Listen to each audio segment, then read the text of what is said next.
So it's June 15th.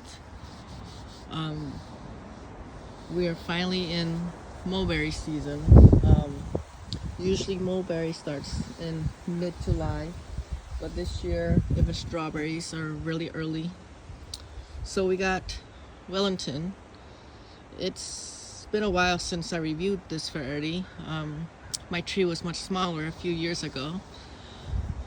So what I noticed with the Wellington is it's really similar to my Illinois Everbearing, which I have over on this side, very close, right over here. This one's just starting to ripen. This tree is a little bit younger than the Wellington over there, so it doesn't have as much fruit and it's not ripe as early. So in the Illinois Everbearing, the primary leaf shape we have is a bit wide and some of the narrow ones right there.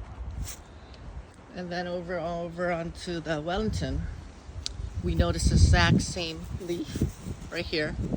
And something I notice is this type of leaf that has this pore form right here. I don't know what you call this, but it's a lot. Like I see that a lot in the Wellington, which I do not see in the Illinois Everbearing. Over in the Oscar, that is primary leaf. Yes. Oh, it's yucky. No, don't touch that. Yucky. Okay, so in the Oscar here, it's not ripe yet. It's primary 100% this leaf right here. You see? So with the fruit, we can see the fruit of the Illinois Everbearing and the Wellington are just the same. They taste the same. They're all Everbearing. Even though the Everbearing is in the Illinois name, doesn't mean the Wellington is not. The Wellington is also Everbearing, but somehow it's never attached to that name. So it does have an extended harvest season, just like Everbearing, and it's still sweet even when it's not perfectly black. Obviously when it's more black, it's more juicy.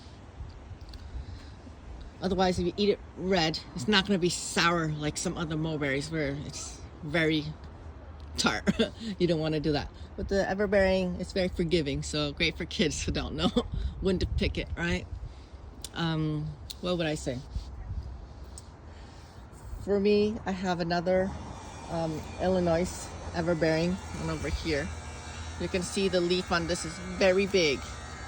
And for me, why is it that big? It's just because this tree is more older, but this year I pruned it quite a bit, so it did not set as much fruit. Instead, it went into the leaves because I fertilized all the tree the same. Yeah.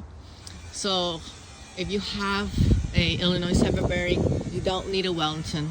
If you have a Wellington, you don't need Illinois Everbearing. I guess the name, there's a difference in the name, primary where it was discovered. So the Illinois Everbearing came from Illinois. That's pretty easy, yeah? And then from the Wellington, which you don't hear much about, that came from New York. So these are quite hardy. It goes down all the way to zone 5. Not all mulberries can grow down to zone 5. They die. Yeah. And then, so just find whatever's local at your, local nursery and buy that one. You don't need both. And then secondly, only if you're in Midwest, then you should really, really seek out Silk Hope, which is more resistant in popcorn disease. I'm in Washington. We don't have any of that. So you don't need Silk Hope.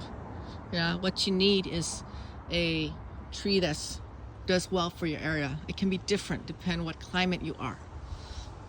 Well, we'll see you next time.